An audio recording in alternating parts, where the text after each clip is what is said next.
Voilà Philippe, bienvenue à vous pour cette petite pastille vidéo sur l'intention, la raison d'être, comment passer finalement d'un business model normal, classique, plan-plan, oui, vers un business model multisolution qui répond aux enjeux multiples du moment, qui est showtime pour la prochaine décennie. Exactement, oui. Parce que tout commence par l'intention, pourquoi on fait les choses. Voilà, pourquoi on aurait envie de passer d'une zone de confort style business model classique à quelque chose qui serait justement beaucoup plus épanouissant, attractif et multisolution, comme tu l'as dit tout à l'heure, Michel. Et qui va attirer des jeunes talents, les meilleurs. C'est comme ça qu'on attire les jeunes talents. Hein? Ok. Alors, pour savoir à quoi on s'engage, bah, autant dire qu'on entre sur un terrain miné. Là, clairement, tu mets un pied devant, d'office, boum. Et nous, qu'est-ce qu'on faisait quand on était petit? On avait hop, sous les flaques. Donc, nous sommes des spécialistes des démineurs. Mais non, on fait mieux que ça, on fait exploser les mines. On fait exprès d'exploser les mines. Pourquoi? Parce qu'il y a une raison pour ça. C'est pas pour le plaisir de s'exploser, évidemment. C'est parce que en dessous de la mine, il y a le trésor. Et qui mieux que celui qui va déminer va pouvoir accéder au trésor qui se trouve en dessous. Écoute, on a deux cartes du monde. On a une carte avec un terrain miné et une carte du trésor qui est juste en dessous. Là, ça tombe bien, c'est les mêmes adresses.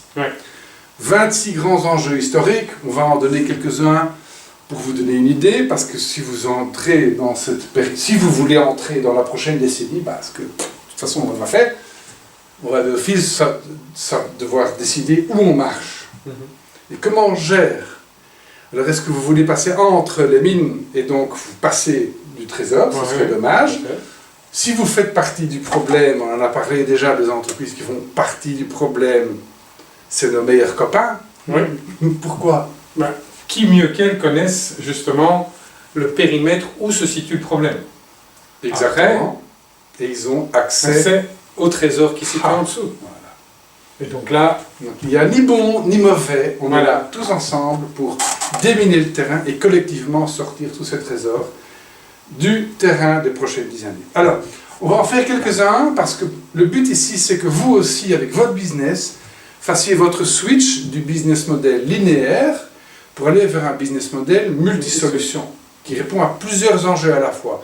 On va dire minimum 3 ou 4. Hein. Oui, tout à fait. Ça, c'est le minimum pour pouvoir vraiment avoir ce passage vers cette voie au trésor des 10 à 15 années à venir. Clairement, 3 à 4 en dessous, vous pouvez toujours considérer que vous restez dans un business model relativement traditionnel, qui va vite se faire dribbler par peut-être des concurrents qui, eux, auront fait le travail de multisolution.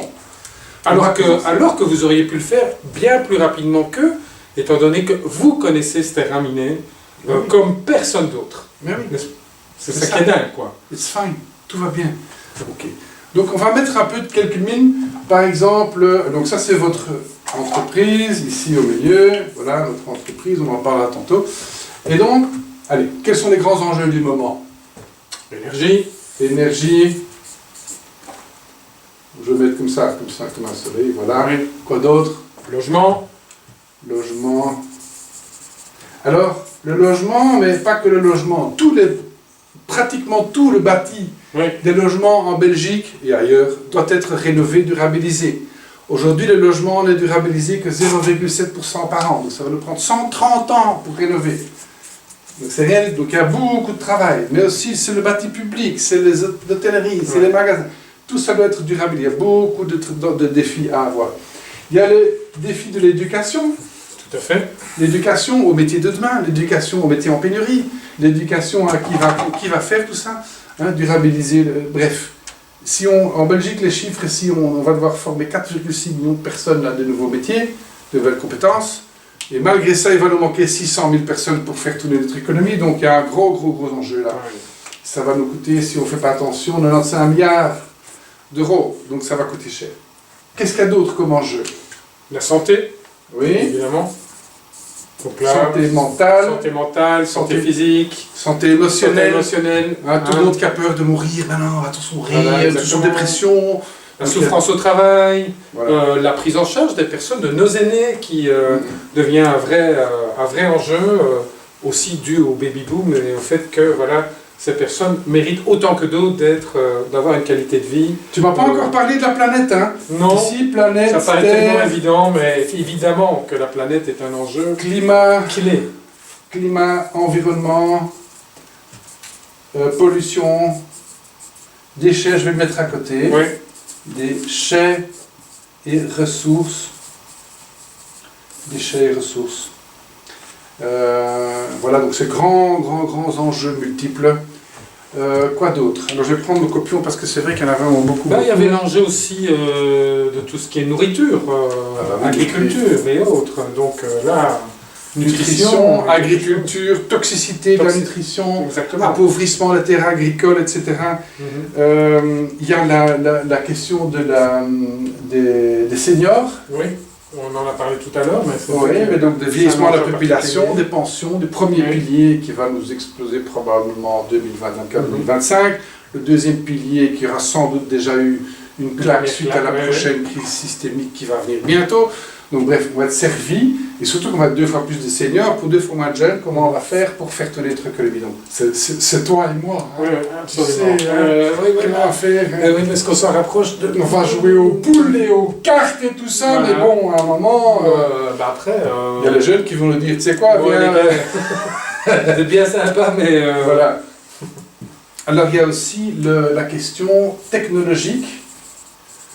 La question des risques technologiques. On parle de technologie, mais comme on est déjà tous vieux, qui va finaliser ces technologies, qui va les installer, qui va les entretenir, qui va les sécuriser, toutes ces technologies. On va arriver avec des couches en plus sur quelque chose qui est déjà une passoire pour les hackers, risque technologique, qui est lié évidemment au risque d'énergie, de blackout. Donc tout est lié à tout. Hein. Donc on est dans une espèce de spin-web. Hein. Une espèce de grand spider web.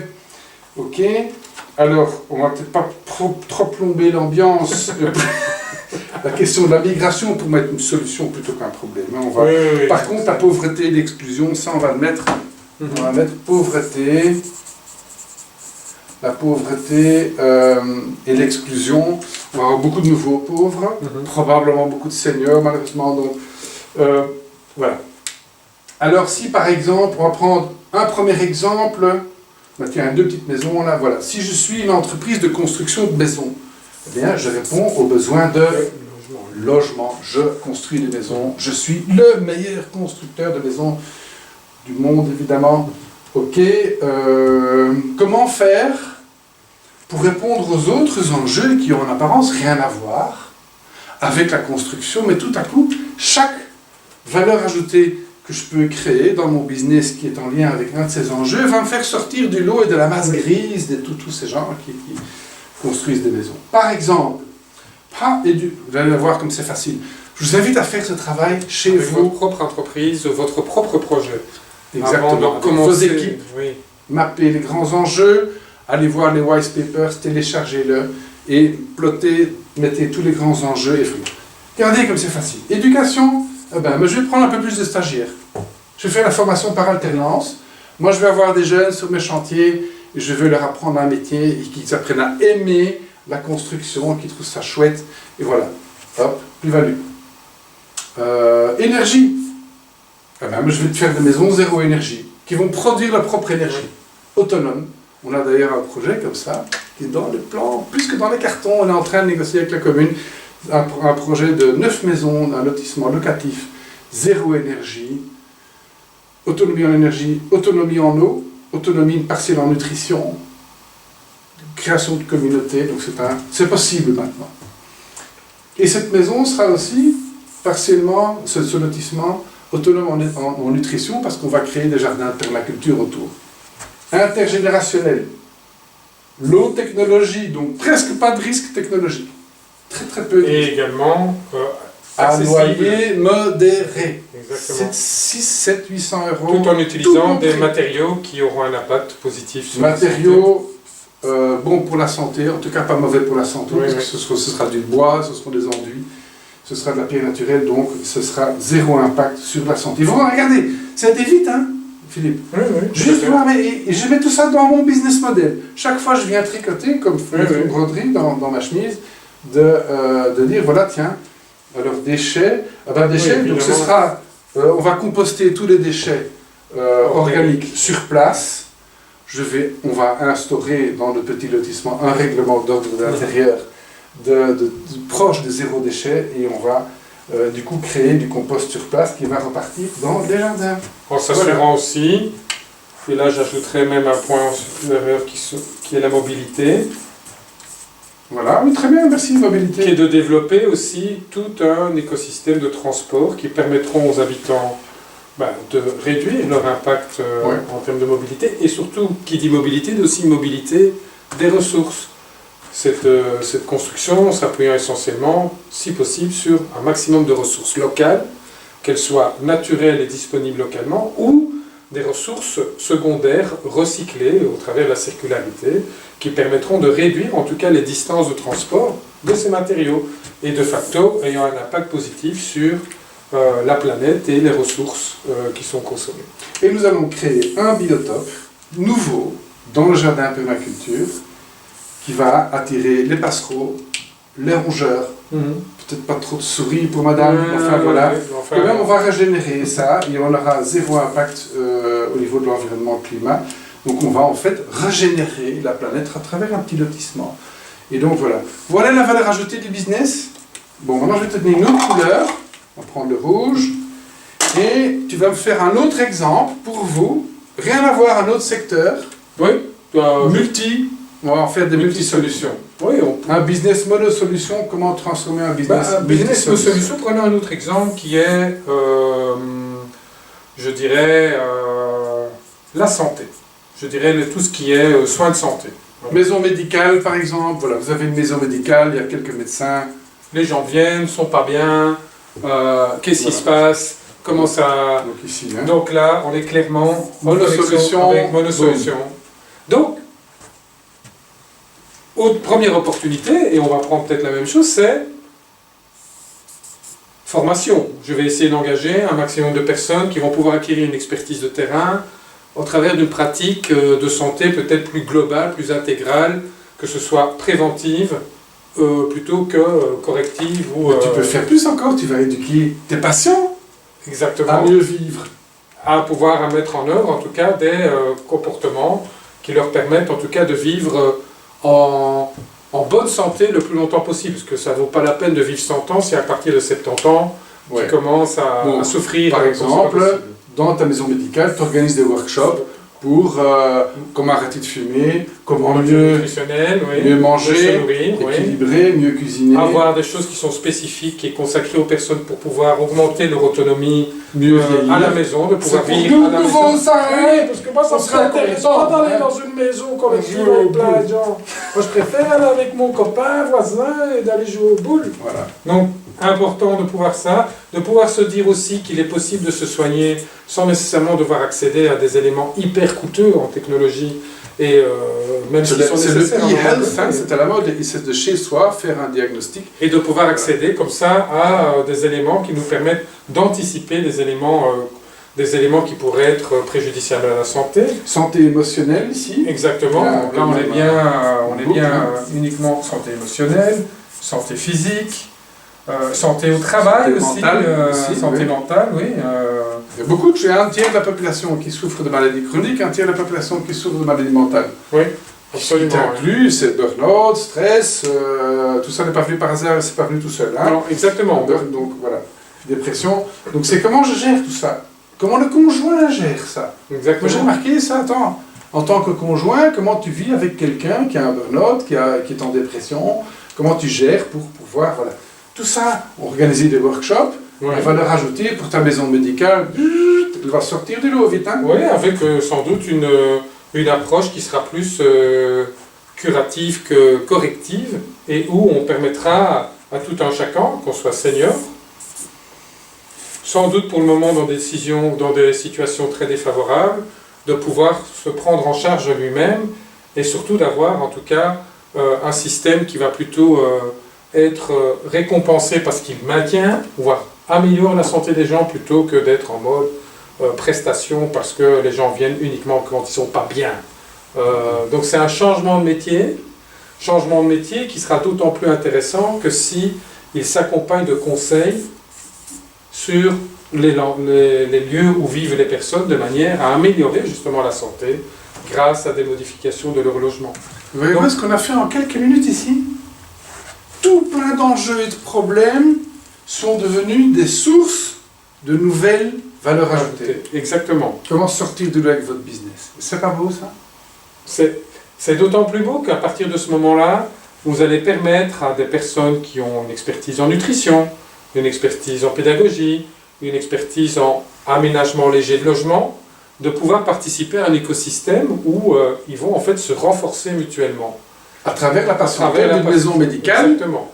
Du coup, dans les salles d'attente, tu verrais tous les acteurs de l'écosystème local, de gens qui peuvent vous aider avec tous ces trucs-là, quoi. Oui. Et c'est ça, en fait. Ça veut dire qu'il va falloir faire parler des gens, entre eux, qui n'ont encore jamais parlé. Oui.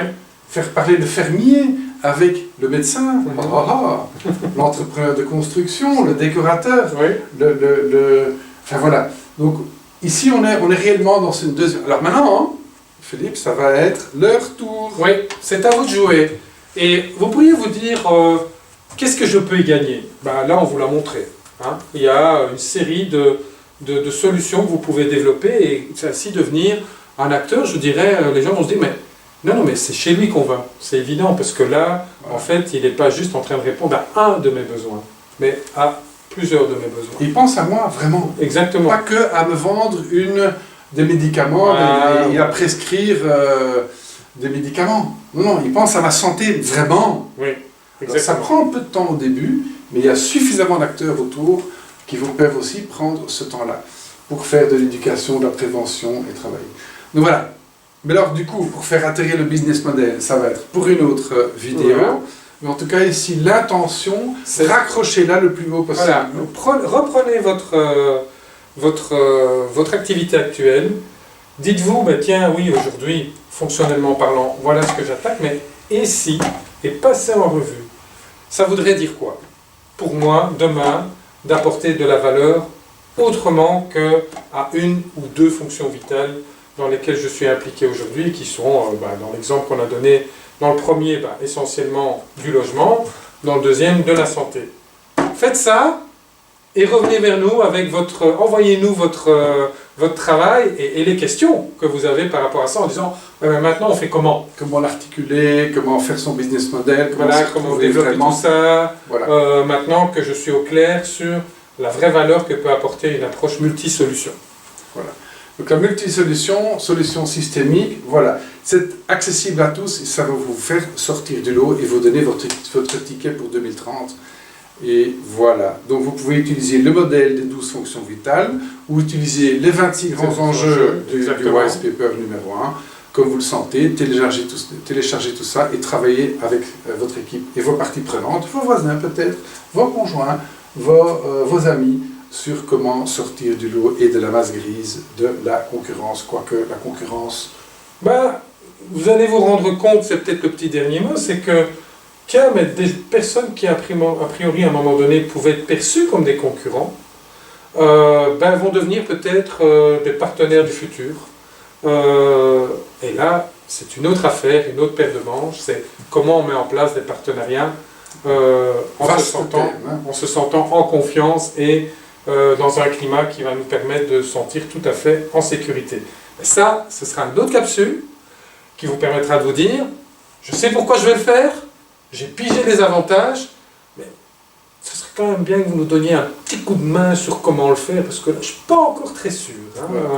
Vu mes 2000 ans d'éducation, de conditionnement, le voisin est un concurrent, comment ça pourrait se faire qu'on puisse collaborer et coopérer avec quelqu'un qui fait le même métier que moi, voilà. Tu sais qu'à Istanbul, pour ceux qui connaissent Istanbul, il y a des rues comme ça, où sont installés tous les parqueteurs. La rue d'à côté, tous les vendeurs de lustres. La rue d'à côté, tous les vendeurs de générateurs. Alors comment ça se fait? Allez voir et vous verrez du coup, tu as besoin d'un générateur. Tu sais où aller. Et une fois c'est l'un, une fois c'est l'autre, et c'est pas grave, tout va bien, tout le monde se connaît. Voilà, on emballe ça. Rendez-vous dans la prochaine pastille. Merci Philippe. Merci. Allez, bonne chance, bonne chance, hein, parce qu'un jour on sera venu. On se met avec ça et avec le plein d'énergie.